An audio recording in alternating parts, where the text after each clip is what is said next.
Buenos días, mi nombre es Francisco Guevara, estudiante de la Universidad San Francisco de Quito. Actualmente tomo la clase Historia Andina, modalidad virtual. Hoy tenemos un tema bastante interesante como es del género de los Andes prehispánicos y coloniales.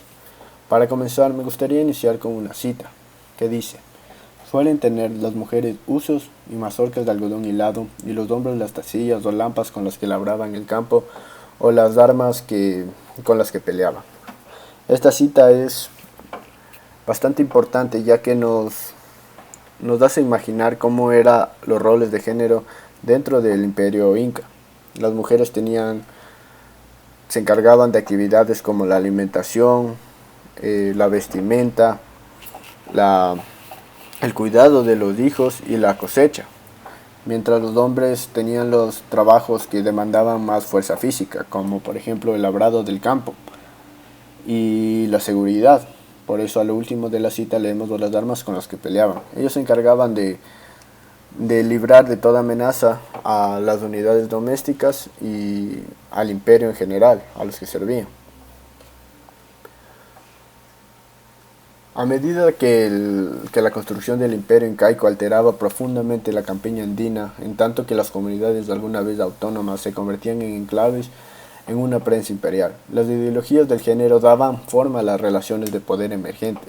Estas fueron una poderosa herramienta para asegurar el dominio incaico sobre los Andes y todos los habitantes de diferentes etnias que ahí existían. Dentro de la sociedad andina, la experiencia de crecer como hombre o mujer resultaba inseparable de las actividades prácticas con las cuales los hombres y las mujeres reproducían sus vidas. El género, como lo podemos decir, daba ya las prácticas y las cosas que tenían que hacer durante su vida dentro del imperio. La tradición panandina de la descendencia paralela también configuró las exigencias que las mujeres de la nobleza inca podrían hacer sobre la riqueza del imperio. Estas mujeres tenían diferentes beneficios y exclusividades en torno a su título, como son el acceso a los recursos andinos, lo que le hacía un personaje importante dentro de la economía de la unidad doméstica, tanto como del imperio en sí. Tenían también derecho a los campos, a ricos campos como son, por ejemplo, los de la región del Cusco. Y estos derechos eran únicamente transmitidos de mujer noble a mujer noble.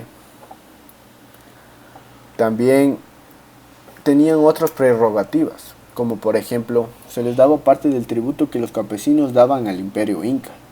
Esto era muy beneficioso para ellas, pero no eran las únicas mujeres que gozaban de este beneficio. También se sabe que se les daba a las sacerdotisas del imperio y a las diosas. En la sociedad andina, el equilibrio alcanzado en el matrimonio entre el hombre y la mujer encapsulaba las distintas contribuciones que cada uno hacía al imperio. Al interior de él, la organización del trabajo giraba alrededor de una división de tareas basada en la edad y el sexo. Las normas andinas definen ciertas tareas como apropiadas para los hombres y otras para las mujeres.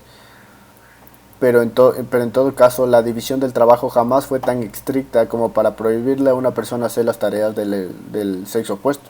Como podemos ver que los hombres ayudaban a la cosecha, que era trabajo de las mujeres, pero podrían ayudar. Las mujeres fueron tejedoras de la sociedad andina, jamás ociosas, ellas siempre hilaban al caminar, mientras conversaban con su familia, al cuidar de sus hijos. Las mujeres se aseguraban de que su familia estuviese vestida. Una vez que se convirtieran en súbditos del Cusco, la obligación de hacer tejidos para el ejército recayó principalmente sobre sus hombros.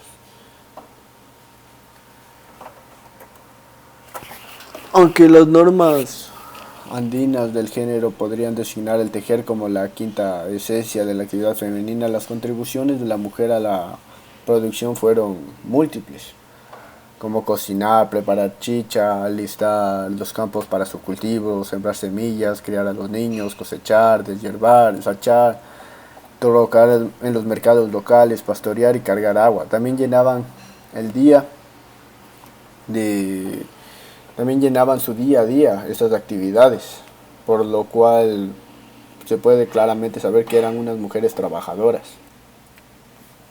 La mujer inca era autodenominada Auca Camayopa Huarmín, que significa la mujer del guerrero. Podemos ver una vinculación con el hombre y la mujer dentro de una unidad doméstica, trabajando como un colectivo. Ellas tenían acceso autónomo a los recursos económicos, lo que les hacía influenciar dentro de la economía de su hogar. Además, con la formación de las clases sociales se dejó atrás la jerarquía de géneros, pues vino temas raciales para, para categorizar a las personas con la influencia europea de las conquistas. Las relaciones sociales en que nacían las mujeres y los hombres andinos resaltaban el género como el armazón alrededor de la cual organizar su vida. Cadenas de mujeres paralelas a cadenas de hombres constituían los canales de parentesco a lo largo de las cuales fluían los derechos del uso de los recursos comunales. Las mujeres y los hombres conceptualizaban el funcionamiento del universo y de la sociedad en términos de relaciones complejas entre seres sagrados, agrupados en dominios sexualmente diferenciados, y entre estos seres sagrados y la humanidad. La mayoría contrastaba los poderes de la tierra con los poderes enmarcados en los cielos y en las montañas. Los pueblos andinos poblaron sus cielos con deidades que tomaban un aspecto masculino cuando se contraponían a la imagen femenina de la regeneración terrestre, contenidas en la Pachamama, como podemos ver en la siguiente imagen. La Pachamama es la tierra, la encargada de dar los frutos para la subsistencia a la región andina.